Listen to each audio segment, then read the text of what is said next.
Assalamualaikum warahmatullahi wabarakatuh. Hello ma'am, let me introduce myself. My name is Atika Putri Rahmawati from APDA. In this occasion, I will explain my conclusions about personality theories by Freud. The first one is Freud's structures of personality theories.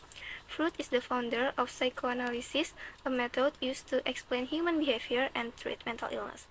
The unconscious mind is the repository for unacceptable repressed desires specific to the individual, and that past experiences, especially in childhood, have a great influence of our adult life, shaping our personality. There are three basic structures of personality: id, ego, and superego. I will explain about the id first. The id operates on the pleasure principles, which refers to the desire to immediately satisfy sexual and aggressive urges. Jadi, id ini adalah elemen kepribadian yang sistem kerjanya berdasarkan kesenangan. Id bertugas menerjemahkan kebutuhan manusia menjadi motivasi yang disebut nafsu. Next, ego. The ego is the largely conscious controllers or decision makers of the personality.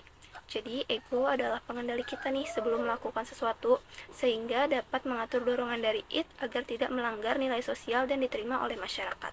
Next, superego. The superego represents our sense of morality and duty. The superego tells us all the things we shouldn't do. Jadi, superego adalah elemen kepribadian yang berhubungan langsung dengan moral manusia. Next part is defense mechanism. Ketika ego menganggap id terlalu menekan keras, ego berusaha untuk memperbaiki hal tersebut melalui penggunaan mekanisme pertahanan untuk mengatasi kecemasan. The first defense mechanism is repressions, pushing anxiety arousing thoughts into the unconscious. Jadi menekan ingatan dan pikiran-pikiran yang menyakitkan.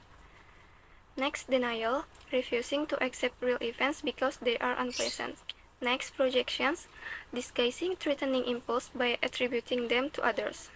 Next, rationalizations, generating self-justifying explanations for our negative behaviors. Next, displacement, diverting threatening impulse away from the source of the anxiety and towards a more acceptable source.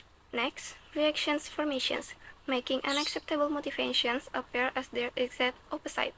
Next, regressions, retreating to an earlier, more childlike and safer stage of development. Last, sublimations, mengarahkan kembali keinginan-keinginan yang tidak dapat diterima melalui cara lain yang lebih dapat diterima. Next part is personality developments. Personality is developed through a series of psychosexual stages, each focusing on the pleasures of different body parts. First stage is oral.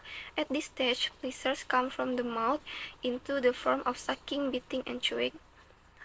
Second stage is anal. At this stage, pleasures come from bowel and bladder eliminations and the contents of toilet training. Third stage is phallic. At this stage, pleasures come from the genitals and the conflict is with sexual desires for the opposite sex parent. Fourth stage is latency. Pada tahap ini, energi seksual disalurkan ke aktivitas seksual lainnya seperti belajar dan bermain. Fifth stage is genital. If prior stage have been properly reached, mature sexual orientations develops. Next, I will explain about Freud's followers, the Neo-Freudians. First, Alfred Adler. Adler berpendapat bahwa masalah psikologis berasal dari masa kanak-kanak yang terlalu diasuh atau bahkan diabaikan oleh orang tuanya sehingga mengembangkan rasa rendah diri. Next, Carl Jung. Dia menegaskan bahwa kepribadian yang sukses itu dipandu oleh realisasi diri, yaitu proses mempelajari dan mengembangkan diri secara maksimal. Next, Karen Horney was a German physician who applied Freudian theories to create a personality theory that she thought was more balanced between men and women. Next, Erich Fromm. Fromm's focus was on the negative impacts of technology. Last part is focusing on the self, humanism, and self-actualizations. Humanists hold the principle of free will, believing that individuals have the freedom to choose and make their own decisions. They focus on the underlying motivations of personality, with particular attention to self-concept, identity beliefs, and self-esteem. Humanist figure is Abraham Maslow and Carl Rogers. So, that was the last topic of my conclusions. That's all from me. Thank you so much.